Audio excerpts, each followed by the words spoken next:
मेरे गुरु महेश्वर शिव को मेरा प्रणाम है। इस कालखंड के प्रथम शिव के शिष्य और हम सबों के परम आदरणीय वरेण्य गुरु भ्राता साहब श्री के चरणों में मेरा प्रणाम है।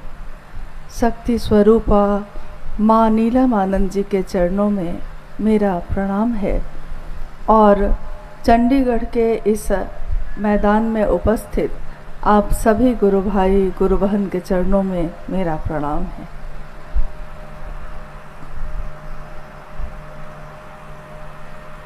चंडीगढ़ के इस राजधानी में, जो पंजाब और हरियाणा दोनों की राजधानी है, इस धरती पे साहब श्री के चरण महादेव का संदेश लेकर परे थे और आज भी गुरु भाई गुरु बहन लगातार उनके इस संदेश को दूसरों तक पहुंचाने में अपना योगदान दे रहे हैं, अपनी सहभागिता दे रहे हैं।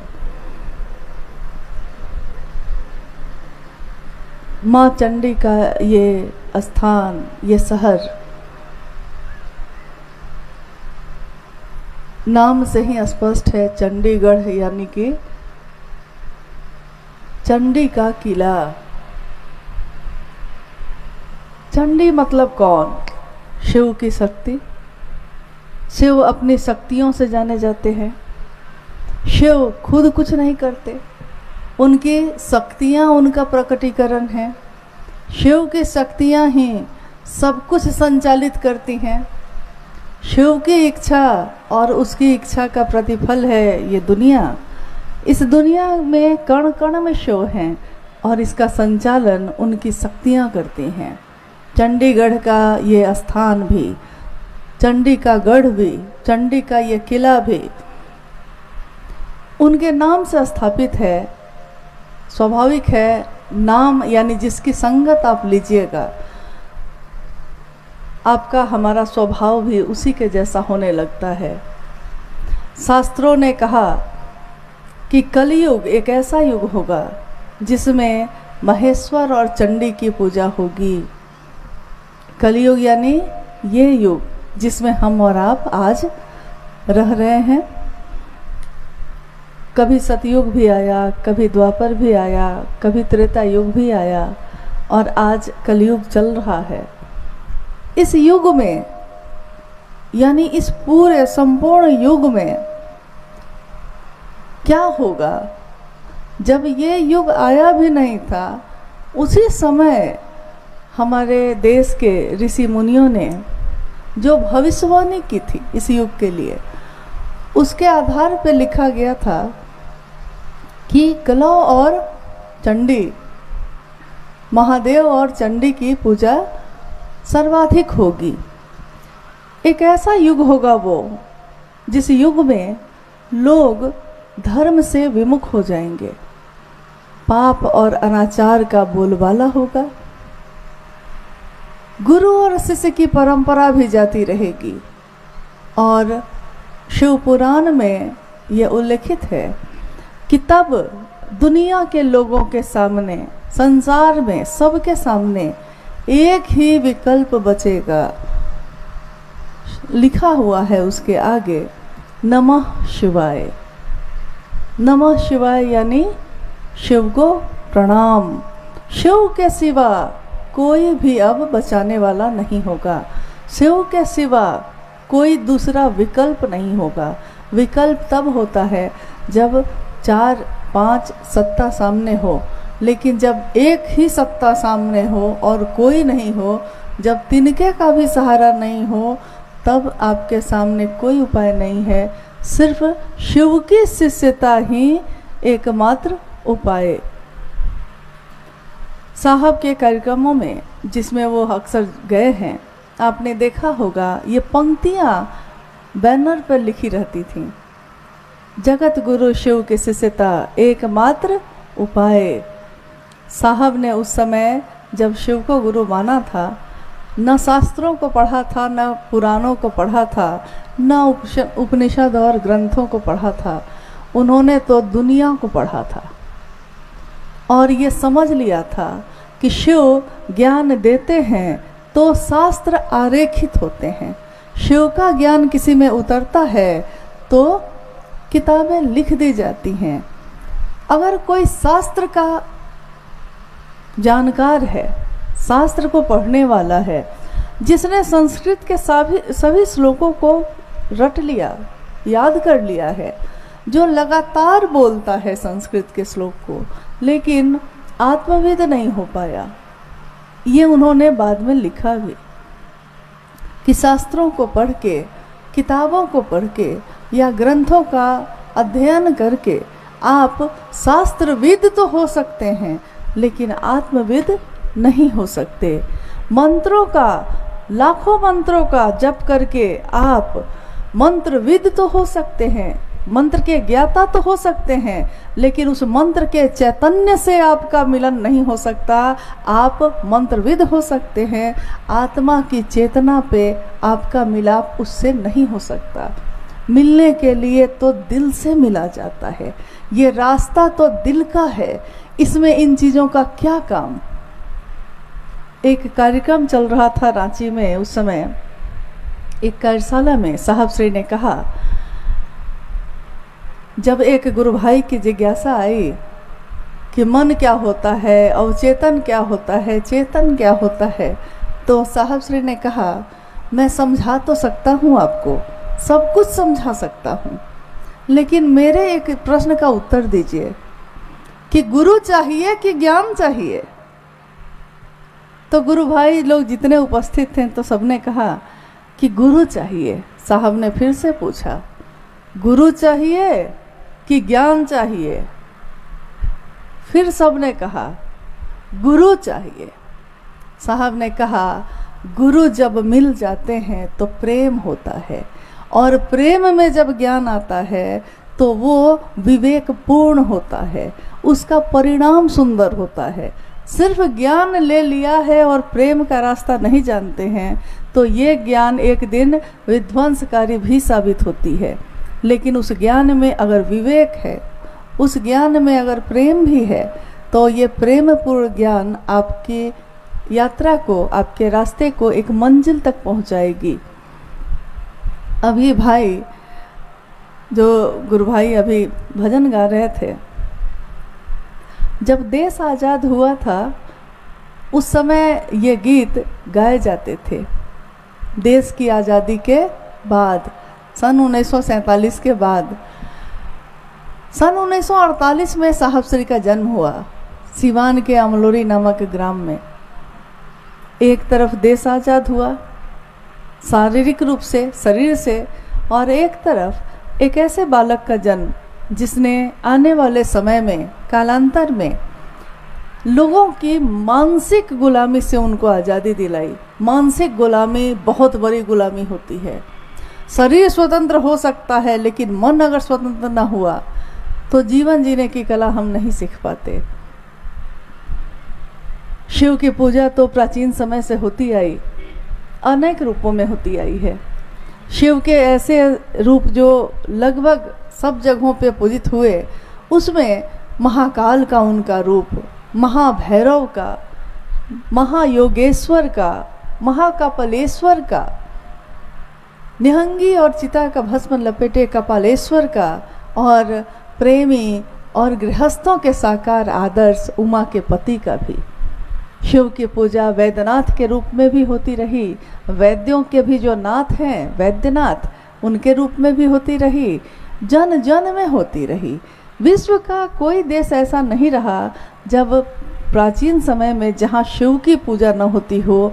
आज भी कितने देशों में जब खुदाई होती है तो हजारों साल पहले के शिवलिंग उस खुदाई में मिलते हैं, चाहे वो दक्षिण अफ्रीका हो या वियतनाम जैसा शहर हो। लेकिन धीरे धीरे धीरे धीरे दुनिया के लोगों का जुड़ाव जो शिव से था वो कम होता गया और दुनिया ज़्यादा हावी होती गई। नतीजा हुआ कि अपनी जड़ों से दूर होना लोग शुरू हो गए। और आज जिस युग में, जिस समय में हम लोग जी रहे हैं, ये एक ऐसा युग है जिसमें शिव की पूजा तो हो रही है, लेकिन शिव से हमारा जो जुड़ाव होना चाहिए था वो हो नहीं सका। साहब श्री हरिनानंद जी ने बस इतना ही कहा, महादेव मेरे गुरु हैं, आपके भी हो सकते हैं। न उन्होंने कोई कर्मकांड बताई, न उन्होंने कोई साधना उपासना बताई। कहा गुरु जब शिव होते हैं तो शिव जब खुद गुरु हैं, स्वयं गुरु हैं, किसी और की क्या ज़रूरत। महादेव जब गुरु हैं और इतने सुंदर हैं, सुंदर यानी सत्यम शिवम सुंदरम, महादेव की सुंदरता जो कभी नहीं बदलती, मेरी और आपकी तो बदल जाती है। हम आज जिसको सुंदर लगते हैं कल नहीं लगते। आज जो युवा हैं कल वृद्ध हो जाते हैं। आज जो बच्चा है कल युवा हो जाता है। आज जो मित्र है कल दुश्मन हो जाता है। आज जो दुश्मन है कल मित्र भी हो जाता है। यानी हमारे आपके संबंध तो पल प्रतिपल बदलते रहते हैं।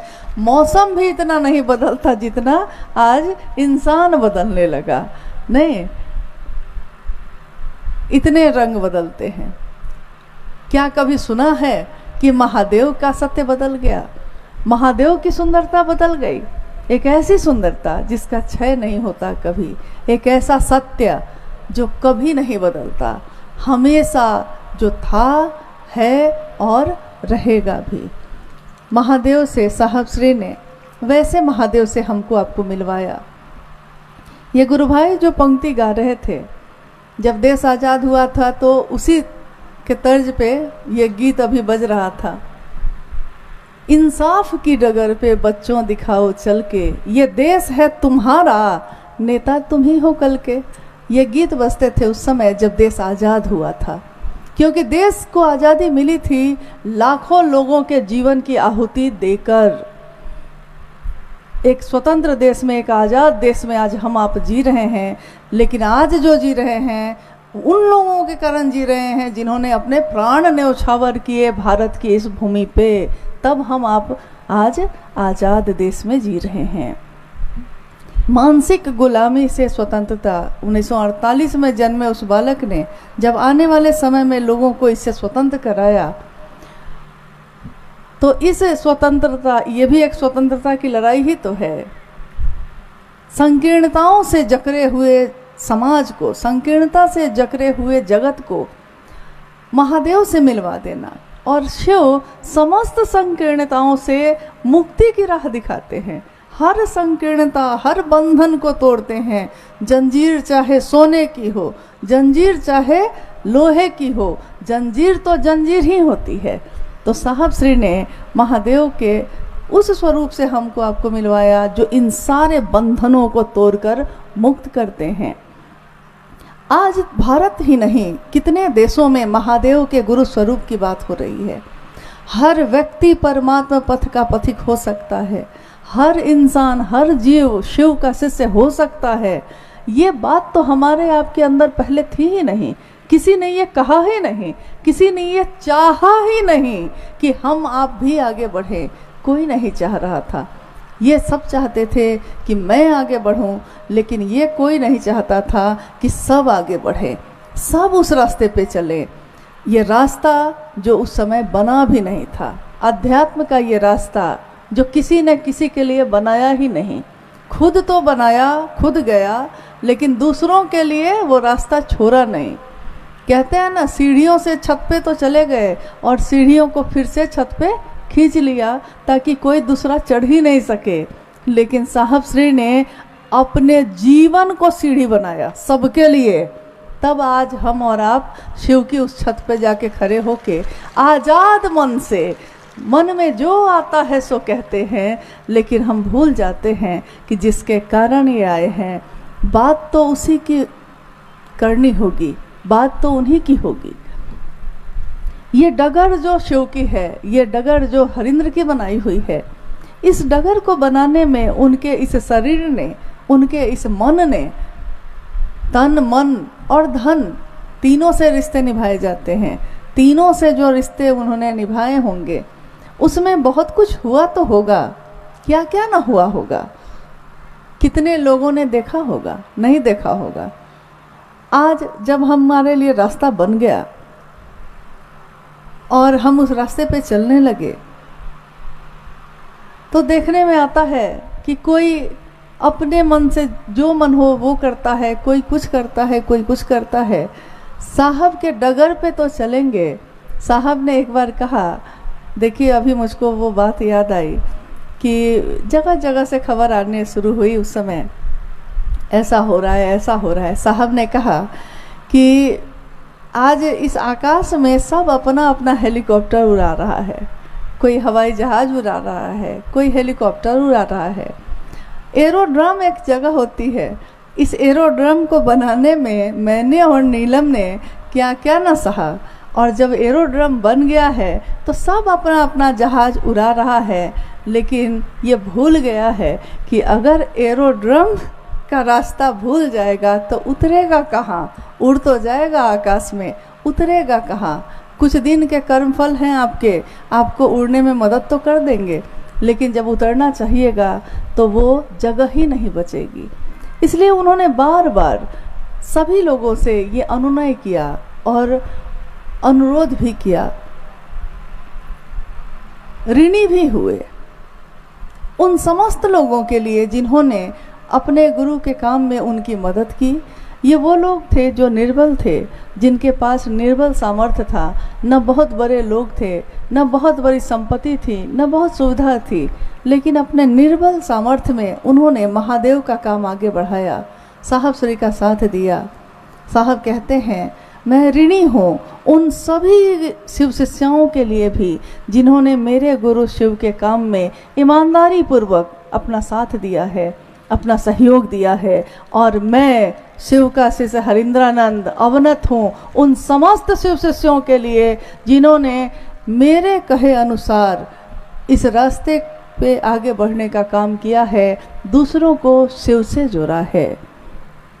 मेरे गुरु शिव ने एक दिन कहा था कि तुम जो करते हो वो दूसरों को करने के लिए नहीं कहते, और मैं ये कहता हूँ कि जो मैंने अपने गुरु के आदेश से करना शुरू किया, उस आदेश के अंतर ये पूरी दुनिया आती है, दुनिया के सारे लोग आते हैं। मैंने लोगों से यही कहा कि जो तुम्हारी सामर्थ्य है, इस पे बहुत गौर करने की बात है।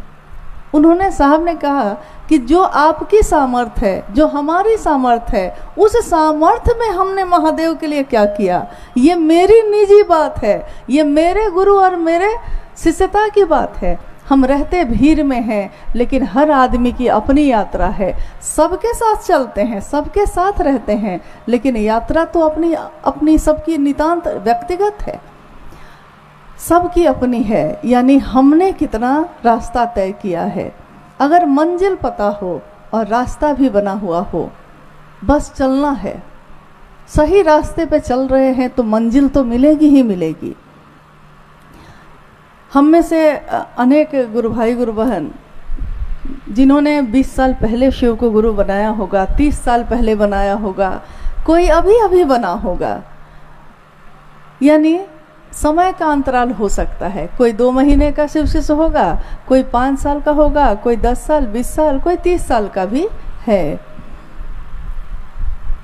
अक्सर क्या होता है कि जब हम शिव को गुरु बनाते हैं, हमारा मन उस समय बहुत ही निर्मल, निस्वार्थ, प्रेमपूर्ण ढंग से, मोहब्बत का रास्ता है ये, गुरु शिव होंगे, मैं उनका शिष्य होऊंगा, ये सोच के ये यात्रा शुरू करते हैं। यात्रा शुरुआत तो बहुत अच्छी होती है। कहते हैं कि जब आगाज़ अच्छा हो तो अंजाम भी अच्छा ही होता है। तो आगाज़ इतना सुंदर है तो अंजाम कितना सुंदर होगा। यहाँ गौर करने की बात एक ही है कि हमारी यात्रा, ये जो यात्रा है, जो साहब श्री ने दिखाया है रास्ता, इस रास्ते पे जो हम आप चल रहे हैं, इस यात्रा में बहुत सारी चीज़ें हैं। भटकाव भी है, हरियाली भी है, सुंदरता भी है। मंजिल अगर पता है और मंजिल पे पहुंचने का जुनून है, अगर जाना ही जाना है, पहुंचना ही पहुंचना है, शिव से मिलना ही मिलना है, शिव को चाहा है, शिव के लिए ये संकल्प है अगर, तब तो रास्ता तय हो के रहेगा। चाहे उस रास्ते पे कितने भी गड्ढे हों, चाहे उस रास्ते में कितने भी भटकाव हों, लेकिन अगर आपका मन मंजिल को नहीं भूला है तो कोई आपको भटका नहीं सकता। हरिंद्र की डगर पे बच्चों दिखाओ चल के, अभी तो सुन रहे थे आप, और शिव शिष्य हैं आप, कल के आज के भी हैं। एक बार एक जिज्ञासा आई, एक गुरु भाई ने कहा साहब श्री से, आपको लगेगा कि बार बार ये कोई ना कोई जिज्ञासा या घटना क्यों बता रही हैं। बात क्या है कि ये घटनाएं, ये बातें हमारे आपके मन के धुंध को हटाती हैं।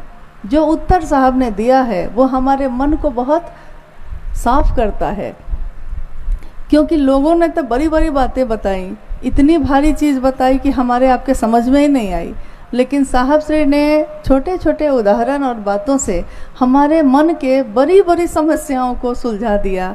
उन्होंने कहा, जब ये बात आई कि एक नए नए गुरु भाई गुरु बहन आए थे मिलने, उन्होंने कहा साहब हम लोग जब जाते हैं अपने क्षेत्र में जहाँ हम रहते हैं गुरु का काम करने, तो जो गुरु भाई लोग हैं हम लोग को कहते हैं तुम लोग को क्या आता है, तुम लोग को कुछ नहीं आता, तुम लोग कुछ नहीं कर सकते जब तक हम लोग नहीं बताएंगे, क्योंकि हम लोग तो बहुत साहब के साथ रहे हैं, हम लोगों ने तो साहब की बहुत बात सुनी है, तुमने तो सुनी नहीं, तुम तो बैठे नहीं, तुम तो आज बने हो, हम लोग तो बहुत पुराने हैं। तो साहब पहले तो हंसने लगे, उन्होंने कहा कि हाँ मुझसे भी पहले के होंगे, अति प्राचीन होंगे। लेकिन जब ये बात थोड़ी बढ़ी तो उन्होंने कहा कि जानते हो एक घटना सुनाता हूँ, और उन्होंने एक घटना सुनाई। कहा कि एक व्यक्ति पूरा का पूरा लकवा ग्रस्त है, पूरा शरीर उसका जड़ है, लकवा यानी कि जड़, हिल भी नहीं सकता है, पूरा शरीर लकवा ग्रस्त है, बरसों से बिस्तर से हिल भी नहीं सका, बिस्तर पे ही सब कुछ होता रहा उसका, वो हिल नहीं सका। लोग आते थे उसके पास मिलने, सहानुभूति जताते थे उससे, कहते थे कि क्या करिएगा, कोई कर्म फल होगा, भोग रहे होंगे, कह के चले जाते थे। एक व्यक्ति ऐसा आया जिसने उससे कहा कि नहीं तुम हार क्यों मान गए, अभी भी प्राण तो है ना, मन मजबूत करो, उठ सकते हो, चल सकते हो, यात्रा तय कर सकते हो, हार क्यों मान ली तुमने। जब वो प्रतिदिन आने लगा और उसको बार बार ये बात कहने लगा, उस व्यक्ति के मन में भी आवेश पैदा हुआ। उसको लगा कि अगर ये बार बार कह रहा है, इसका अर्थ है कि शायद मैं चल सकता हूँ, शायद मैं शरीर से खड़ा हो सकता हूँ। तो उसने प्रयास किया। आपने सुना है, अभी गौर करते हैं कि नहीं, शिव का गुरु पद में भाई सतीश जी ने एक पंक्ति बताई जो साहब की लिखी हुई है, मनुष्य की शारीरिक शक्ति से बलशाली होती है उसकी मानसिक शक्ति, और मानसिक शक्ति से भी बलशाली होती है उसकी आध्यात्मिक शक्ति। आध्यात्मिक शक्ति यानी शिव से जुड़ाव हमारा। हम में कोई बल नहीं है, लेकिन उसमें उनके बल का तो कहीं था ही नहीं है। हमारा अंत है लेकिन वो तो अनंत है, हमारी सीमा है लेकिन वो तो असीम है। हमारी आपकी तुलना नहीं हो सकती। लेकिन तो उस व्यक्ति ने बार बार जब कहा उससे कि मन को मजबूत करो ना, महादेव से दया मांगो ना, थोड़ा चल सकते हो, चल सकते हो। और एक दिन उसने बार बार प्रयास कर किया, इतना किया कि उसकी उंगलियां थोड़ी हिलनी शुरू हुई, हाथ पैरों में थोड़ी कंपन शुरू हुई। उसका उत्साह और बढ़ा, उसको लगा कि हम खड़े हो सकते हैं। और बार बार का ये श्रम एक दिन ऐसा हुआ कि वो बिस्तर से उठकर बैठ गया। बैठा ही नहीं, फिर कुछ प्रयास के बाद खड़ा भी हुआ। खड़ा ही नहीं हुआ, निरंतर प्रयास से, निरंतर लगातार प्रयास से एक दिन वो दौड़ भी पाया। 2 कदम, 4 कदम, 5 कदम। और जब एक दिन वो 1 किलोमीटर दौड़ के गया, उसी समय सामने से एक व्यक्ति दौड़ता हुआ आ रहा था तेजी से। उससे मुलाकात हो गई इनकी। उस व्यक्ति ने जो दौड़ के आ रहा था, इस व्यक्ति से कहा कि लगता है आप भी दौड़ने निकले हैं। इसने कहा कि हाँ भैया। इसकी तो खुशी का पारावार नहीं था। क्योंकि जो हिल नहीं सकता था आज वो 1 किलोमीटर दौड़ पाया है। वो तो सपने में भी नहीं सोच पा रहा था कि मैं भी एक दिन ऐसा कर सकता हूँ। उसको तो खुशी का उसका पारावार नहीं था। उस व्यक्ति ने जब कहा कि आप भी दौड़ने निकले हैं, तो इसने पूछा उससे कि भैया आप भी दौड़ते हैं? तो सामने वाले ने कहा दौड़ता हूँ, मैं तो 20 किलोमीटर रोज दौड़ता हूँ, रोज 20 किलोमीटर दौड़ता हूँ। देखते हो मेरे हाथ मेरे पाँव? साहब कह रहे हैं देखते हो? सामने वाला व्यक्ति जो अभी अभी 1 किलोमीटर दौड़ के आया था, इसका मन मुरझा गया, हताश हो गया। इसको लगा कि इसके सामने हम क्या हैं, कुछ भी नहीं है। कहाँ ये 20 किलोमीटर दौड़ता है रोज, कहाँ मैं इतने सालों के बाद 1 किलोमीटर दौड़ पाया। और हताश होकर वो बैठ गया। जो आदमी उससे बार बार मिलने आता था और कहता था महादेव से दया मांगो, वो इसको ढूंढते हुए निकला तो देखता है कि चुपचाप सिर पे हाथ रख के बैठा हुआ है। उसने पूछा इससे, क्यों बैठे हो? दौड़ने निकले थे, रुक क्यों गए, बैठ क्यों गए? तो उसने कहा कि वो व्यक्ति आया तो उसने कहा कि तुम क्या हो मेरे सामने? सही है ना भैया, मैं उसके सामने क्या हूँ? तो उस व्यक्ति ने कहा ये जो तुम अपनी जड़ता से निकले, ये जो तुम्हारा शरीर हिल भी नहीं सकता था, आज जो दौड़ा है ये तुम्हारी उपलब्धि है। और वो जो 20 किलोमीटर दौड़ा है ये उसकी उपलब्धि है। उसको उसका किया हुआ मिलेगा, तुमको अपना किया हुआ मिलेगा।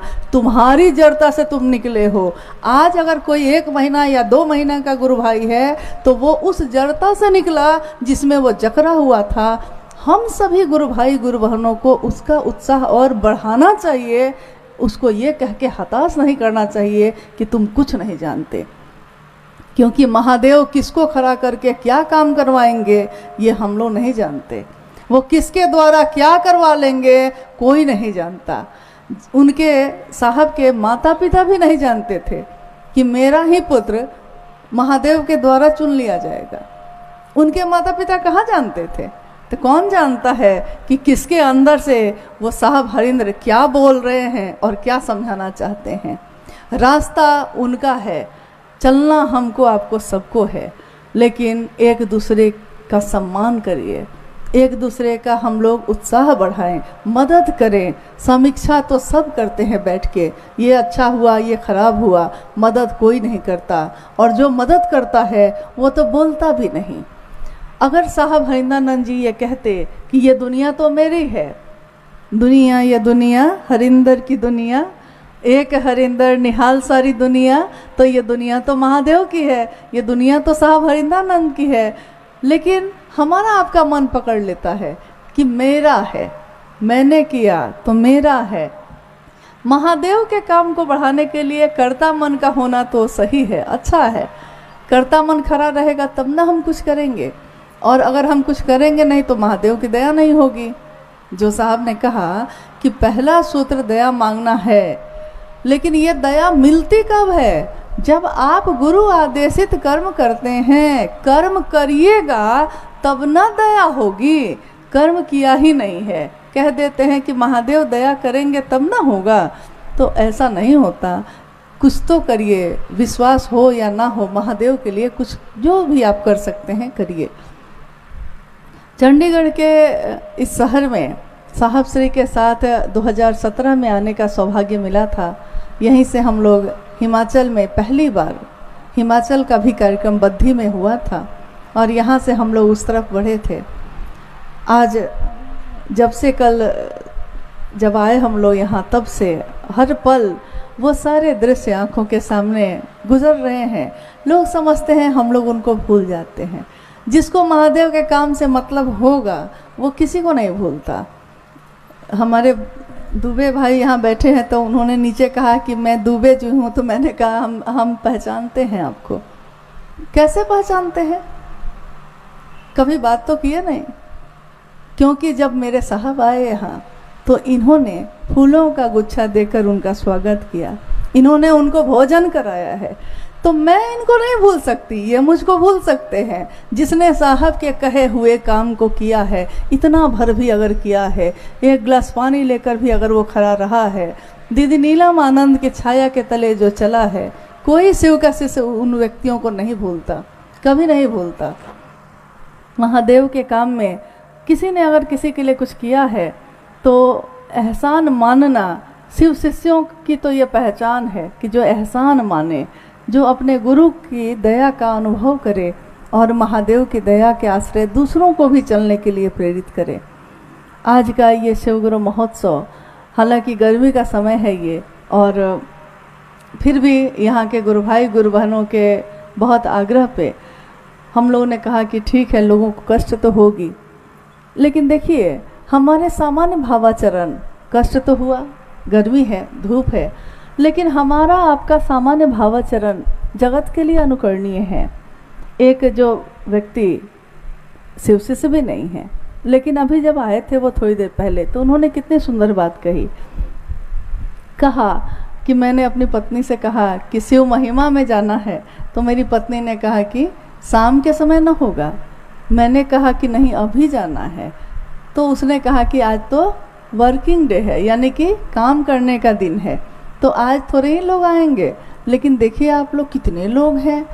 तो वो आश्चर्य, सामान्य भावाचरण हमारा आपका है, लेकिन कोई दूसरा इससे उसको लगता है कि आखिर कुछ तो बात महादेव में ऐसी है कि लोग अपने घर के आराम को छोड़कर और मौसम की परवाह नहीं करके भी एक जगह पे एकत्रित हुए हैं कि मेरे गुरु शिव की बात होगी, मेरे गुरु शिव की बात होगी, जहाँ लोग बैठेंगे, कोई दरी बिछाता है, कोई मैदान साफ करता है। आपको नहीं पता किसने मैदान साफ किया, आप नहीं जानते किसने दरी बिछाई है, लेकिन आप हम बैठे हैं उस पर। तो जो बिछाता है, जो व्यवस्था करता है हमारे आपके आराम की, हम उसको नहीं देखते, हम उस आराम का उपयोग करते हैं, लेकिन वो दिखाई नहीं देते।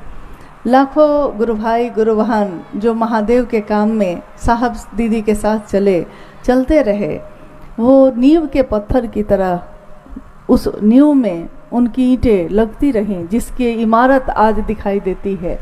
इमारत इतनी बुलंद है, इतनी बुलंद है कि संख्या गिनी नहीं जा सकती। लेकिन संख्या बढ़ जाने से ही काम हो जाता है, ऐसा नहीं है। संख्या तो बढ़ गई, भीड़ तो हो गई, लेकिन क्या इस भीड़ में शिव का शिष्य है कोई? क्या इस भीड़ में शिव की शिष्यता का संकल्प है? किसी की माँ को कोई गाली दे दे तो वो उसको छोड़ता नहीं। और अगर मैंने अपने साहब को अपना माना है, माँ नीलम आनंद जी को अपना माना है, अपने गुरु को अपना माना है, तो मेरे गुरु पे अगर कोई उंगली उठाता है तो हम कैसे बर्दाश्त करते हैं? हमारे साहब और दीदी के बनाए हुए रास्ते पे नहीं चल के हर जगह हर मानसिकता के लोग आज अलग अलग तरीके से अपना अपना एक अभियान लेके चल रहे हैं। किसी को रोकता नहीं है आकाश, जिसको इच्छा है उड़े, जिसको जो मन है करे। आकाश कहाँ किसको रोकता है? क्योंकि आकाश को पता है कितना भी उड़िएगा रहिएगा तो मेरे अंदर ही, जाइएगा कहाँ? उड़ने के लिए भी तो आकाश का ही सहारा चाहिए। इसलिए आकाश इसकी चिंता नहीं करता, आकाश सबको जगह देता है। उड़ लो, अपने पंखों को नाप लो, तोड़ लो, लेकिन शिव का शिष्य जो होता है वो महलों में नहीं रहता। महलों के ये कनकाभ शिखर होते कबूतरों के ही घर। महलों में गरुड़ नहीं सोता है, उड़ता कहाँ है गरुड़?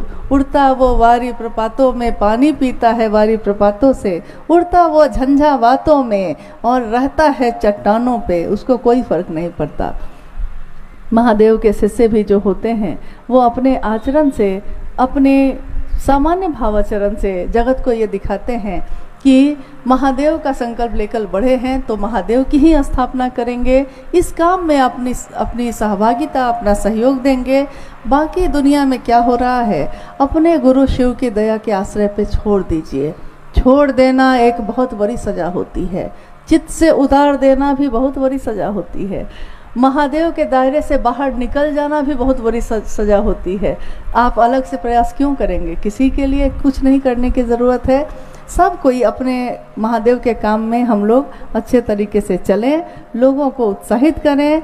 महादेव का काम पूरे पंजाब में इतना हो कि एक बार जब हम लोग अमृतसर आए थे तो साहब श्री ने कहा कि पूरे पंजाब में इतने शिव के शिष्य हो जाएं, क्योंकि अकाल तख्त जानते हैं किसका नाम है? अकाल तख्त यानी कि शिव का ही एक नाम, अकाल जो काल से परे है।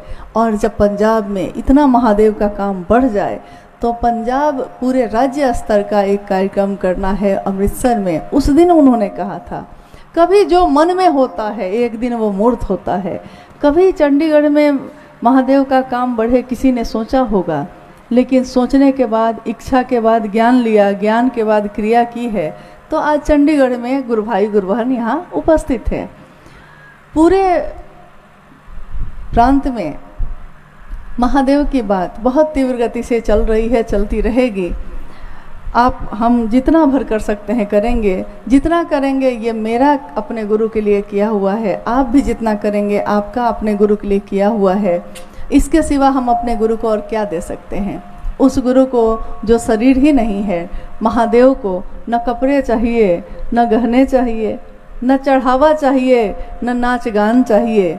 जो नृत्य के भी सम्राट हैं नटराज, उनकी बात करते समय तो सबके कदम थम जाते हैं, कोई नाच नहीं सकता। अगर वो शिव का शिष्य है तो वो गरिमापूर्ण ढंग से बैठता है, अपने गुरु की बात कहता है और अपने आचरण से भी जगत को ये दिखाता है शिव के शिष्य कैसे होते हैं। हाँ, इस महोत्सव में कुछ जिज्ञासाएं भी आई हैं। आइए हम लोग उन जिज्ञासाओं पे भी बात करने की कोशिश करते हैं। आपके मन में अगर कोई बात हो, हम लोग कोई विद्वान तो है नहीं, हमको आपको बस साहब ने जो सिखाया है, जो समझाया है, जो हमारे मन में महादेव के लिए प्रेम का प्रस्फुटन कराया है, उतना भर ही हम जानते हैं। यहाँ कोई विद्वान नहीं है, यहाँ कोई प्रवचन करता नहीं, यहाँ कोई सत्संग कर्मी नहीं आया है, कोई नहीं। कोई भी है तो शिव का शिष्य है, गुरु शिव हैं और शिव की बात करने आए हैं। शिव की बात सुनते हैं, शिव की बात करते हैं, जिसकी संगत में रहते हैं उसके जैसे हो जाते हैं। साहब कहते हैं कि ये क्यों कहते हो कि शिव जैसा होना चाहते हो? अरे वो शिव ही तुम्हारे जैसा हो जाता है। उसी के नाथ हो लिए जो उसके साथ हो लिया, उसी के हो गए वो जो उनके साथ हो लिया, उसी के जैसे बन गए वो जो उनके जैसा बनना चाहता है। कोई कपालिक बन के आता है तो वो कपालेश्वर बन के आ जाते हैं, कोई योगी बन के साधता है तो योगेश्वर बन के आ जाते हैं, कोई काल से मुक्ति की प्रार्थना करता है तो महाकाल के रूप में आते हैं, कोई पदचाप करता है इस पे कि धरती पे अन्न की उपज हो तो नटराज का नृत्य करते हैं, कोई उमा का पति मानकर गृहस्थ आश्रम में सुख और शांति की पूजा करता है तो उमा के पति के रूप में कर्पूर गौरम का रूप लेकर आते हैं। साहब ने यही तो कहा, तुम क्यों महादेव जैसा बनना चाहते हो? अरे वो महादेव ही तुम्हारे जैसा बन जाता है, तुम उससे मिलो तो सही, उसी के हो जाते हैं वो जो उनके जैसा होना चाहता है, जो उनके साथ होना चाहता है। आइए हम लोग कुछ जिज्ञासाओं पे भी बात करें। जिज्ञासा आई है? जी जी जी। शिव को गुरु मानने के बाद, शिव को गुरु मानने के बाद मेरा मन अस्थाई शिष्य भाव में कैसे जाएगा? जिज्ञासा आपने सुनी है। शिव को गुरु मानने के बाद हमारा मन अस्थाई शिष्य भाव में कैसे जाएगा? अस्थाई भाव, अस्थाई भाव को पहले थोड़ा हम लोग समझते हैं। अस्थाई भाव क्या होता है? जैसे एक माँ बाप का अपने बच्चे के लिए अस्थाई है। कहते हैं पूत कपूत हो जाता है, लेकिन माता को माता नहीं होती, क्योंकि वो माँ का अस्थाई भाव है। पुत्र कुछ भी कर लेता है, सबको माफ़ कर देती है, क्योंकि वो अस्थाई है, उसमें परिवर्तन नहीं होता। तो अस्थाई भाव हमारे जीवन में कैसे होता है? हमको आता है, आपको आता है। पति और पत्नी एक साथ रहते हैं, कितनी बातें होती हैं, लड़ाई झगड़ा कोहराम सब हो जाता है और फिर से एक साथ ही रहते हैं, यानी अस्थाई शिष्य भाव। बाहर की चीज़ों से अंदर का जुड़ाव खत्म नहीं होता। अस्थाई शिष्य भाव जगत में कैसे होता है ये हमको आपको आता है, महादेव से कैसे होगा ये नहीं आता, किसी ने बताया नहीं। किसी ने समझाया नहीं, किसी ने इस जुड़ाव को करने में मदद नहीं की। तो साहब ने कहा कि महादेव से अस्थाई शिष्य भाव हो जाना। शिष्यानुभूति एक छोटी सी पंक्ति है, छोटी सी किताब है जो 1990 में साहब श्री ने अपनी अनुभूति के आधार पर लिखा था, जिसको उसमें एक ही पंक्ति ऐसी है जो अनिवार्य कही गई। आपका अस्थाई शिष्य भाव होना ही शिव की शिष्यता में अनिवार्य है। कंगन पहनना अनिवार्य नहीं है, तीनों सूत्र करना ही पड़ेगा, यहाँ तक कि उसको भी अनिवार्य नहीं कहा गया, लेकिन अस्थाई शिष्य भाव होना ही होना है, ये अनिवार्य कहा गया। ये कैसे होगा? निरंतर महादेव से दया मांगना, बार बार मेरा मन महादेव से दया मांगे, चाहे विश्वास हो या ना हो, लेकिन अगर बार बार हम महादेव से दया मांग रहे हैं तो निरंतर प्रयास हमारे मन में शिव की दया का प्रवेश कराता ही कराता है, और महादेव की परिधि में, महादेव के घेरे में ही हमारा मन चलता है। जब हम शिव की चर्चा करते हैं, शिव की चर्चा करना, शिव की चर्चा सुनना, यानी निरंतर ये काम करना, लगातार ये काम करना, धीरे धीरे धीरे धीरे हमारे विचार को भाव में, भाव को प्रेम में परिणत करता ही करता है। और तीसरा सूत्र करते करते शिष्यता के भावांतरण के लिए अपने गुरु शिव को प्रणाम करने का निवेदन आवश्यक है। तो यानी कि शिष्यता का भावांतरण, भाव में बदल जाए, ये शिष्य भाव में बदल जाए, ये विचार एक दिन ये भी हो जाता है। ये तीनों सूत्र हमारे मन में शिव के लिए अस्थाई भाव करने में सहायक सूत्र हैं। बहुत बार ये बात आई, लेकिन हम लोगों ने या तो ध्यान नहीं दिया है, कभी गौर नहीं किया है। सालों से हम लोग दूसरों से ये कहते हैं कि महादेव को गुरु बना लीजिए और तीनों सूत्र करिएगा।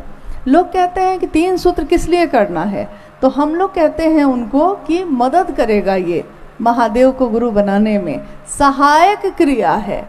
और एक दिन साहब ने पूछा कि इतने सालों से आप लोग कह रहे हैं कि ये सहायक क्रिया है, तो आज मैं पूछता हूँ कि मूल क्रिया क्या है तब? क्योंकि कोई चीज़ की सहायता के लिए आप कोई काम बनाते हैं तो उसका मूल कोई काम होगा ना। ये सड़क बननी है तो मिस्त्री है लगा हुआ है, उसकी सहायता के लिए ना कोई मिस्त्री दिया जाता है। ये काम है, ये काम करना है, ये कार्यक्रम कोई कर रहा है तो उसकी सहायता सारे लोग मिलके कर रहे हैं, लेकिन कोई तो खड़ा हुआ होगा पहले। तो मूल कौन है? साहब ने कहा कि इसमें मूल का क्रिया क्या है जिसकी मदद के लिए ये सहायक क्रिया है? तो उन्होंने उस दिन यही समझाया कि अस्थाई शिष्य भाव हो जाए। शिव का अस्थाई शिष्य भाव हो जाना, शिव का शिष्य का अस्थाई शिष्य भाव हो जाना ही इसका मूल काम है। इसकी मदद के लिए ये तीनों सूत्र हैं। जिस दिन ये काम हो जाए, आपका मन इतना जुड़ जाए कि महादेव से दया के आश्रय में ही रहे, महादेव की बात ही करे और सुने, महादेव को ही प्रणाम करे, तब भी आप क्या करिएगा? क्या तब आप तीनों सूत्र करना छोड़ दीजिएगा? तो उन्होंने कहा कि नहीं, साइकिल चलाने के लिए, सीखने के लिए आप साइकिल चलाते हैं, लेकिन जब साइकिल चलाना सीख लेते हैं तो साइकिल तब भी चलाने का तरीका तो वही होता है ना। जब साइकिल चलाना सीखे थे तो जिस तरीके से सीखा था, सीख लिए हैं तो उसके बाद भी उसी तरीके से चलेगा ना। तो महादेव से तीनों सूत्रों से आप मदद ले सकते हैं, जुड़ाव कर सकते हैं, लेकिन एक दिन ये जुड़ाव हो जाए इसकी निरंतर कोशिश करनी है। आपने देखा होगा पत्थर का अगर बहुत बड़ा टुकड़ा हो और 1 बाल्टी पानी आप लीजिए और 1 बाल्टी पानी उस पत्थर पे डाल दीजिए, क्या उसमें कभी छेद हो सकता है? क्या वो पत्थर फट सकता है? कल्पना भी नहीं की जा सकती। पत्थर पानी के फेंकने से कैसे टूटेगा? नहीं टूट सकता।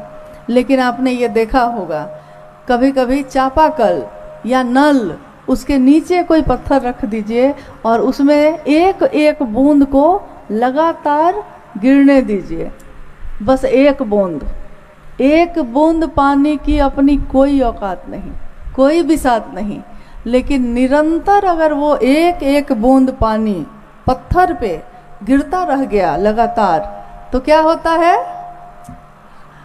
टूट जाता है। सही बात है, वो पत्थर भी टूट जाता है निरंतर प्रयास से। हमारा आपका मन शिव होगा नहीं, शिव का आवेश जगेगा नहीं उसमें। निरंतर प्रयास आवश्यक है। बस यही साहब श्री ने कहा है कि दूसरी चीज़ों को हम लोग छोड़ देते हैं। हमारे दुख हमारी पीड़ा से महादेव ही मुझको मुक्त कर सकते हैं, लेकिन जब दुख आता है, जब पीड़ा आती है, तो हम सबसे पहले महादेव को ही छोड़ देते हैं कि महादेव को से दया नहीं मिली है, इसलिए महादेव को छोड़ो। ठीक एन समय पे छोड़ते हैं, बस अब दया होनी ही है कि हम लोग छोड़ के किनारे हो जाते हैं। तो निरंतर हमारा आपका प्रयास अस्थाई शिष्य भाव प्रदान करता है। शिव की शिष्यता साहब के द्वारा शुरू किया गया है।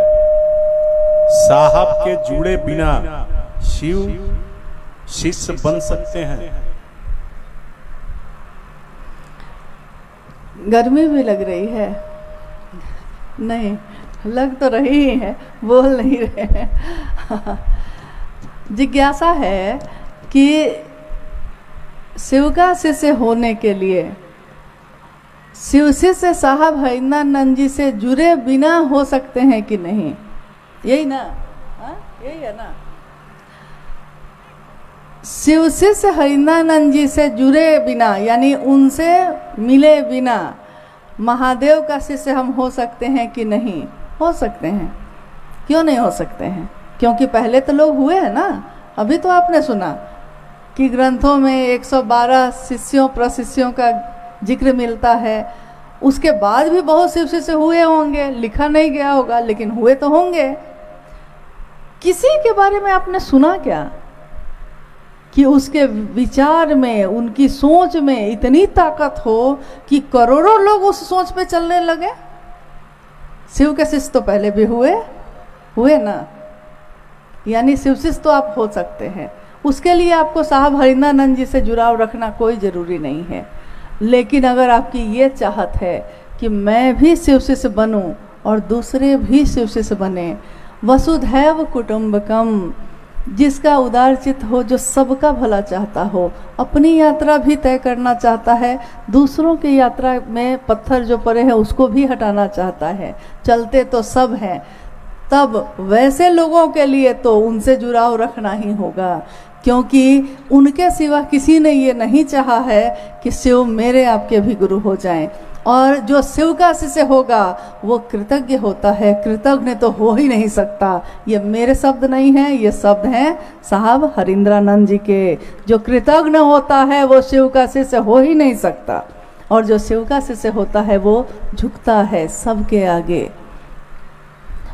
एक बात जो अक्सर आती रहती है, शिव महादेव से जुड़ाव तो समझ में आता है लोगों को, ठीक है, शरीर नहीं है, निराकार हैं, वो बिना शरीर के हैं, मन से जुड़ना है।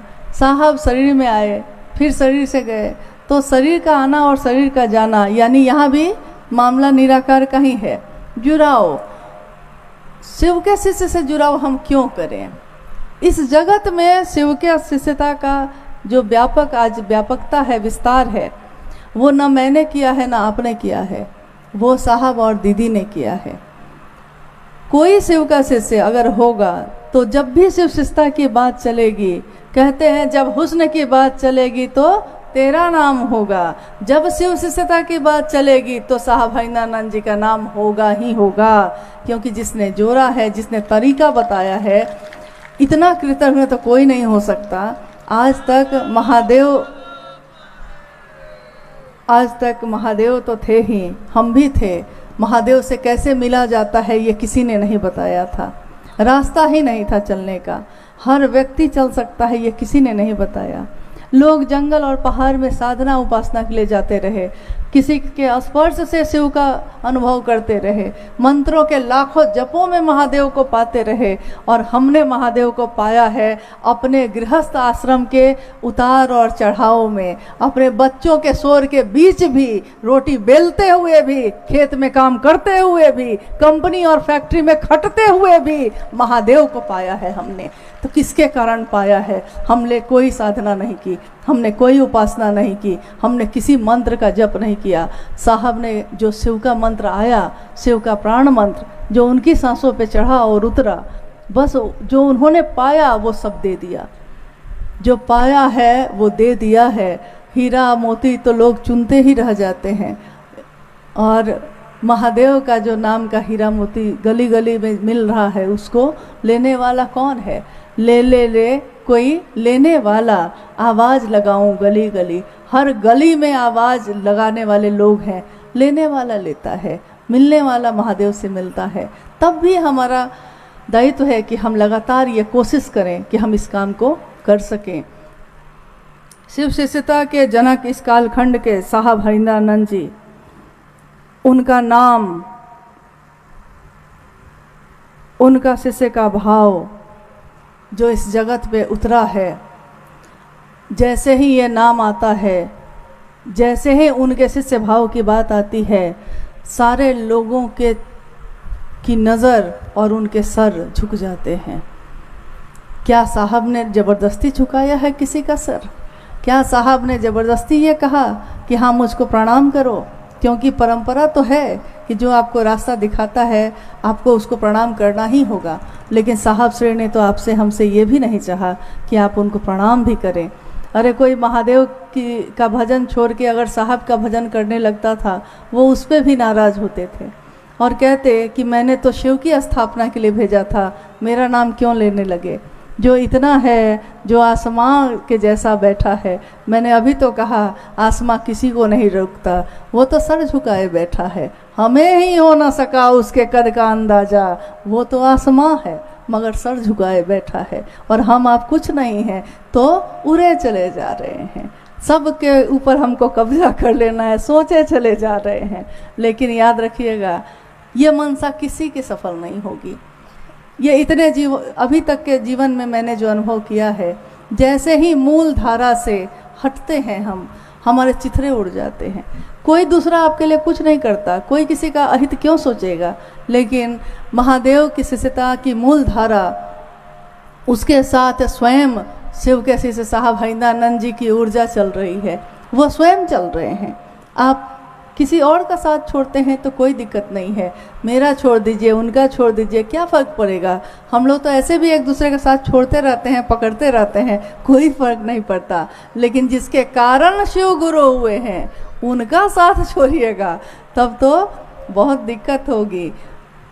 तू अगर मुझको न चाहे तो कोई बात नहीं है, लेकिन किसी गैर को चाहोगी तो मुश्किल होगी। साहब को चाहिएगा तो कोई दिक्कत कहीं नहीं है, आपकी हर हरकत को माफ़ किया जाता है। लेकिन अगर उन्हीं से आपकी दूरी हो गई तो फिर कहाँ जाइएगा? जब रास्ता, कहते हैं कि जब हम किसी जगह को देखने जाते हैं तो हम गाइड लेते हैं। गाइड इसलिए लेते हैं, दिल्ली में एक भूल भुलैया, ये क्या है, कुछ है ना, जंतर मंतर क्या क्या है, हाँ कुछ बना हुआ है, और एक जगह पे भूल भुलैया थी।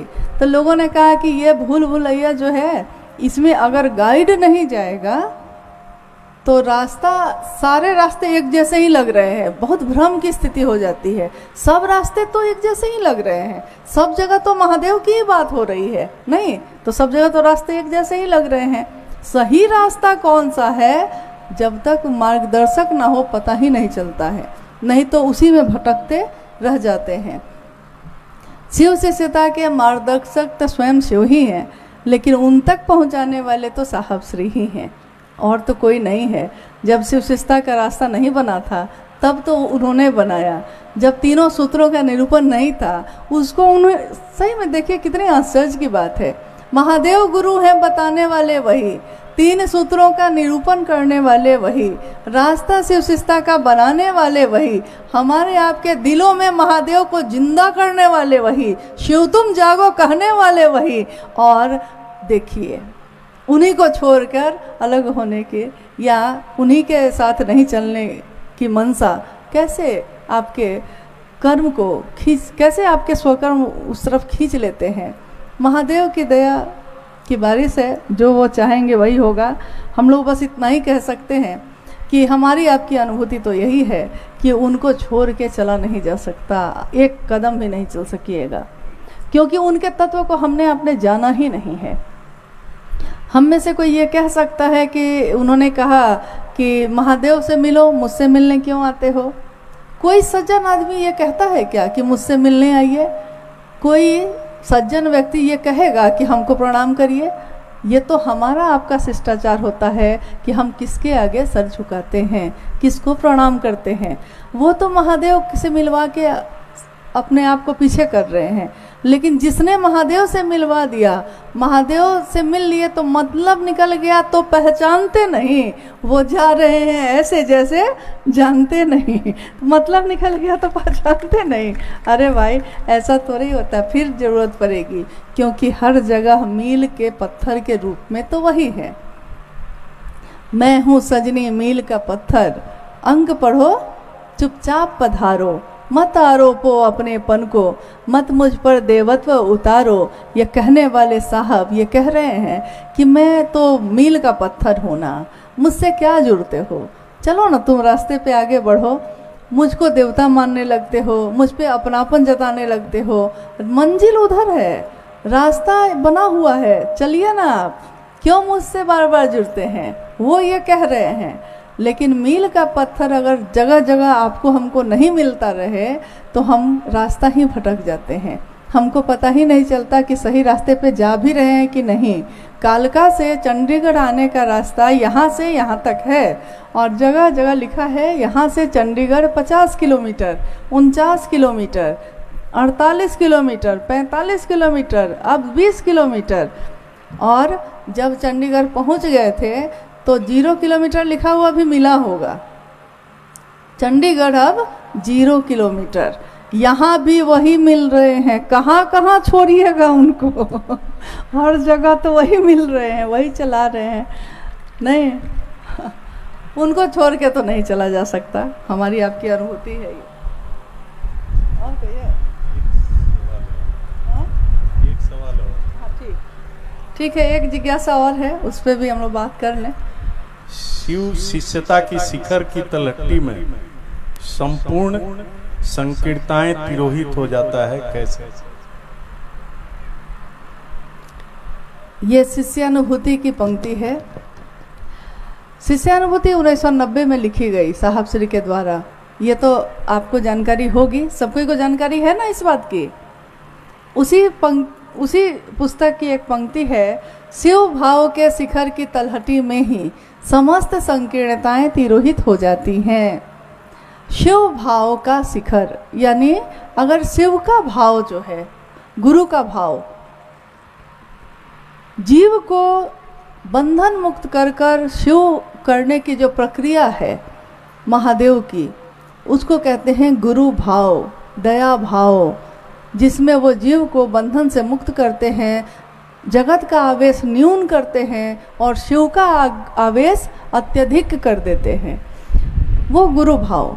शिव भाव का शिखर अगर उसको एक पहाड़ मान लिया जाए, एक पर्वत मान लिया जाए, और शिव का भाव उसका शिखर हो, यानी चोटी हो। शिव का भाव का शिखर मतलब एक पर्वत की चोटी जो सबसे ऊपर का भाग होता है।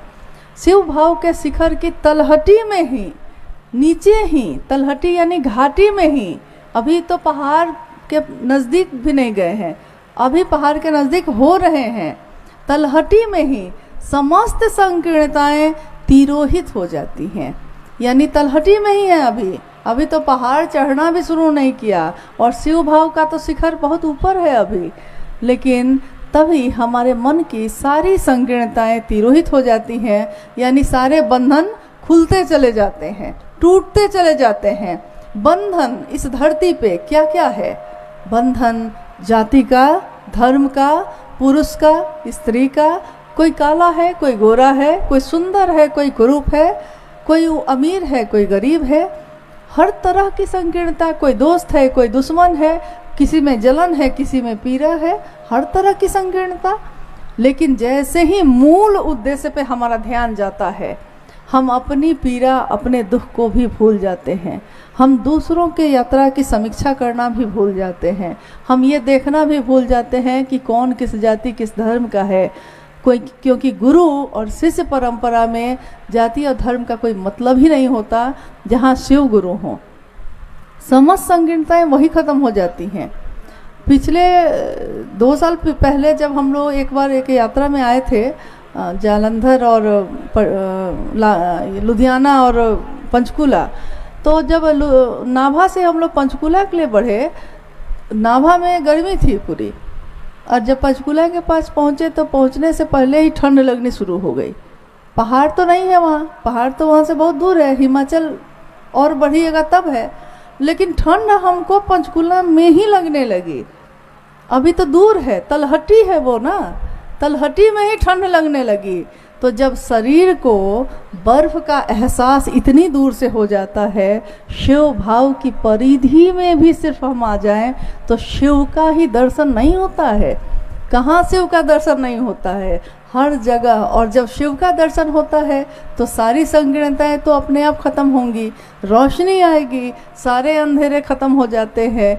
जब बंधन टूटेंगे तो जंजीर चाहे लोहे की हो या सोने की, जंजीर तो टूटेगी ही टूटेगी। गुरु तो दोनों जंजीर को काटते हैं। वो जगत के आवेश को भी न्यून कर देंगे, अपना आवेश भी पैदा कर देंगे और रास्ता प्रशस्त भी करते चले जाएंगे। जब हमने अपने महादेव को गुरु माना था, साहब ने कहा कि याद कीजिए उस दिन को जिस दिन आपने शिव को अपना गुरु माना था।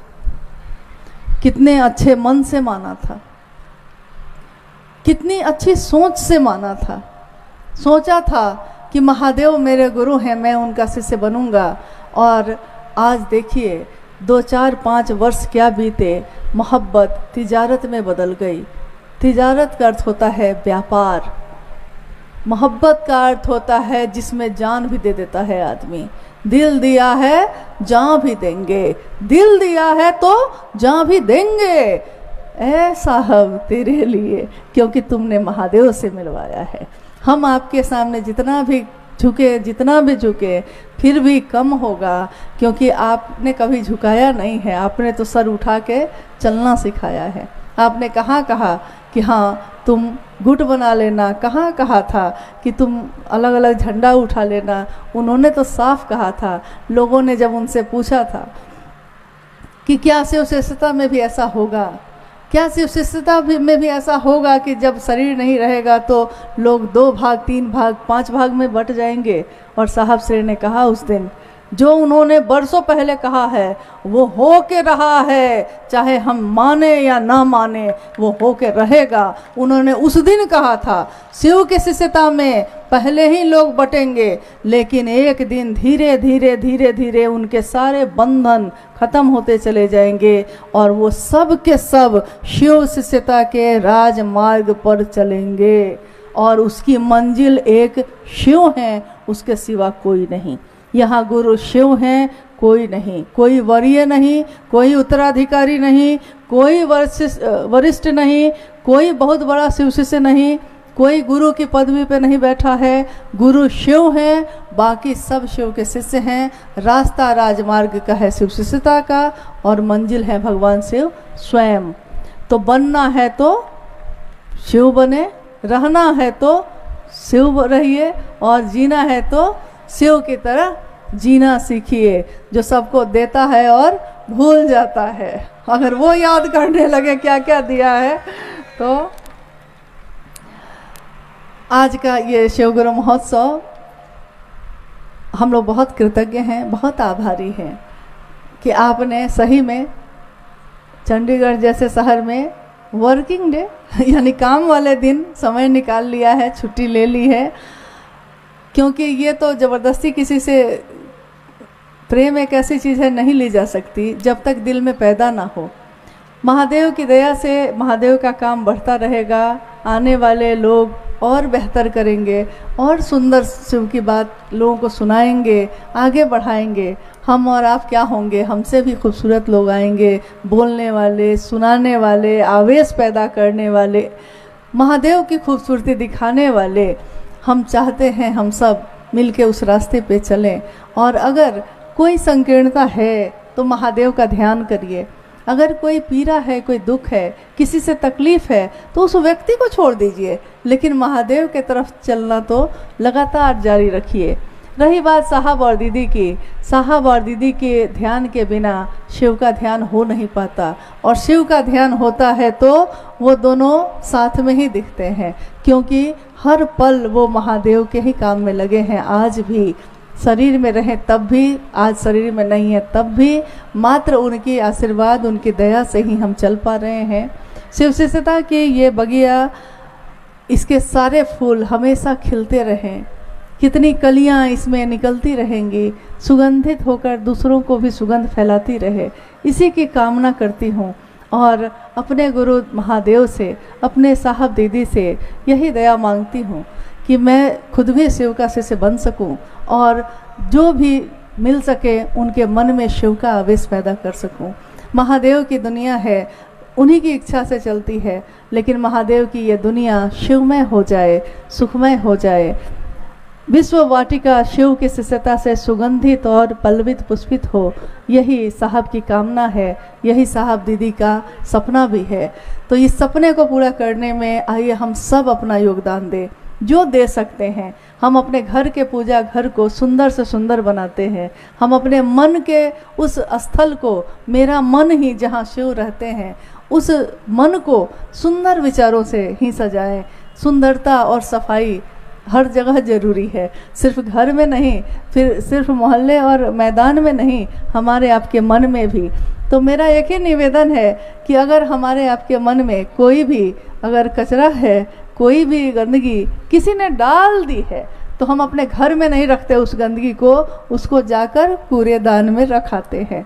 तो मेरे आपके मन में भी अगर किसी ने रख दिया है तो कृपया कूड़ेदान में रखाइए और महादेव के रास्ते पे आगे बढ़ने में अपनी भूमिका प्रदान करिए। आप सभी के चरणों में मेरा प्रणाम है।